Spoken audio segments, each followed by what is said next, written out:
Welcome children. आज की worksheet number 44 बल तथा दाब। हमने सीखा कि किसी वस्तु पर एक ही दिशा में लगाए गए बल जुड़ जाते हैं। हमने पिछली वर्कशीट में जाना था कि एक ही दिशा में लगाए गए बल जुड़ जाते हैं, उनका जो नेट बल होता है उनको जोड़कर निकाला जाता है, जबकि विपरीत दिशा में लगने वाले बल जो है उनके अंतर से उनका नेट बल निकाला जाता है, एक दूसरे में से घटाकर। इसलिए जिस दिशा में बल लगता है वह बताना जरूरी है। तो नेट बल निकालने के लिए यह बताना जरूरी है कि बल किस किस दिशा में लगाया जा रहा है। किसी वस्तु पर लगाया गया बल उसकी गति को बदल सकता है। यदि बल गति की दिशा में लगाया जाता है तो वस्तु की गति बढ़ जाती है, और यदि बल वस्तु की गति की विपरीत दिशा में लगाया जाता है तो वस्तु की गति में कमी आ जाती है।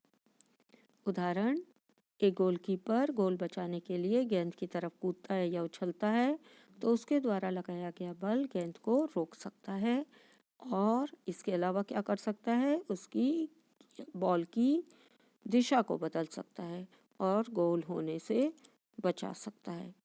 दूसरी ओर, एक टायर को तेजी से चलाने के लिए इसे हमें क्या करना पड़ता है, बार बार गति की दिशा में धक्का देना पड़ता है। जब हमें कोई चीज़ किसी की गति तेज करनी है तो उसी दिशा में हमें क्या करना पड़ता है, उसको बल लगाना पड़ता है, जिसका अर्थ है कि बल को किसी वस्तु की गति की दिशा में लगाने पर उसकी गति बढ़ जाती है, और किसी वस्तु की गति या उसकी गति की दिशा में दोनों में परिवर्तन को वस्तु की अवस्था में परिवर्तन कहा जाता है। तो इसे हम क्या कहते हैं, इसे हम कहते हैं वस्तु की अवस्था में परिवर्तन। किसे कहते हैं बच्चों? अगर बल लगाकर किसी वस्तु की गति बदली जाए या बल लगाकर किसी वस्तु की दिशा में परिवर्तन लाया जाए तो इसे हम वस्तु की अवस्था में परिवर्तन कहते हैं। कुछ परिस्थितियां ऐसी भी होती हैं जिनमें वस्तुएं गति करने के लिए स्वतंत्र नहीं होती, जिनमें कोई गति नहीं होती बल लगाने के बाद। उदाहरण के लिए, आटे की एक लोई को हाथों से दबाना या चपाती बनाने में आटे की लोई को बेलन से बेलना। इस स्थिति में बल लगाने पर वस्तु में कोई गति नहीं होती, मगर क्या होता है बच्चों, इसमें इन स्थितियों में लगाया गया बल वस्तु के आकार में परिवर्तन कर देता है। तो इसका क्या मतलब हुआ? इसका मतलब हुआ कि बल लगाकर हम वस्तु की गति बदल सकते हैं, वस्तु की दिशा बदल सकते हैं, और इसके अलावा हम बल लगाकर वस्तु के आकार में परिवर्तन ला सकते हैं। निम्नलिखित प्रश्नों के उत्तर दीजिए। दो स्थितियों के उदाहरण दीजिए जिनमें बल के कारण किसी वस्तु की अवस्था में परिवर्तन होता है। तो बच्चों, अवस्था में परिवर्तन का क्या मतलब हुआ? अवस्था में परिवर्तन मतलब उसकी गति में परिवर्तन और उसकी दिशा को बदलना बल लगाकर। तो आप ऐसा कोई भी दो उदाहरण यहाँ पर दे सकते हैं। यहाँ पर देखिए, पहला उदाहरण, क्रिकेट खिलाड़ी द्वारा आती हुई बॉल को बैट से मारना। जब क्रिकेट का खिलाड़ी आती हुई बॉल को बैट से मारता है उसकी दिशा भी बदल जाती है और बॉल की गति भी।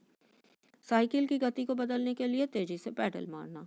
इसके अलावा आप कोई भी और ऐसा उदाहरण लिख सकते हैं जिसमें किसी वस्तु की बल लगाकर गति बदली गई हो और या दिशा बदली गई हो।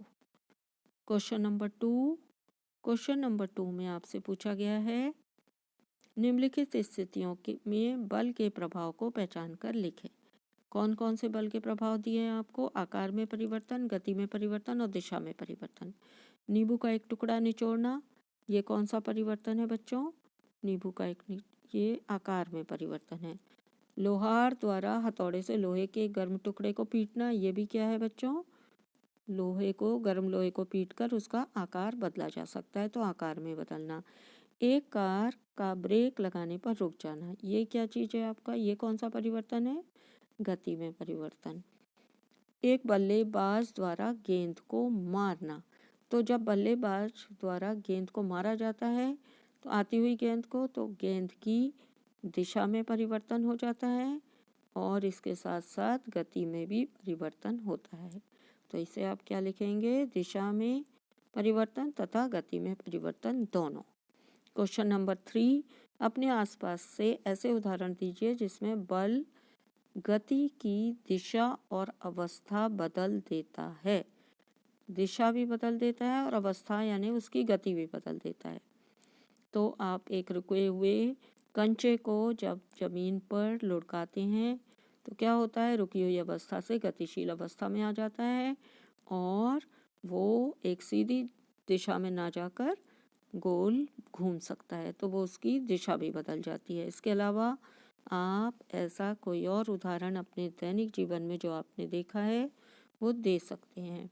यहाँ पर तीर कमान से तीर चलाना, तो तीर जरूरी नहीं है कि सीधा जाए और तीर की कमान खींचकर तीर चलाना इसका एक उदाहरण हो सकता है। इसके अलावा फुटबॉल खिलाड़ी द्वारा बॉल को पैर से मारना या रेलगाड़ी का चलना या फिर कंचे को चिकने फर्श पर लुढ़काना। आप कोई भी परिवर्तन ऐसा लिख सकते हैं जिसमें वस्तु की अवस्था में और दिशा में परिवर्तन होता हो।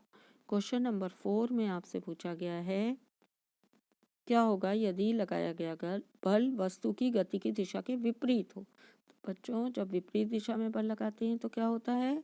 यदि बल गति की दिशा के विपरीत दिशा में लगता है तो वस्तु की गति में कमी आती है और कभी कभी वस्तु की गति जीरो हो जाती है और शून्य हो जाती है। Thanks for watching.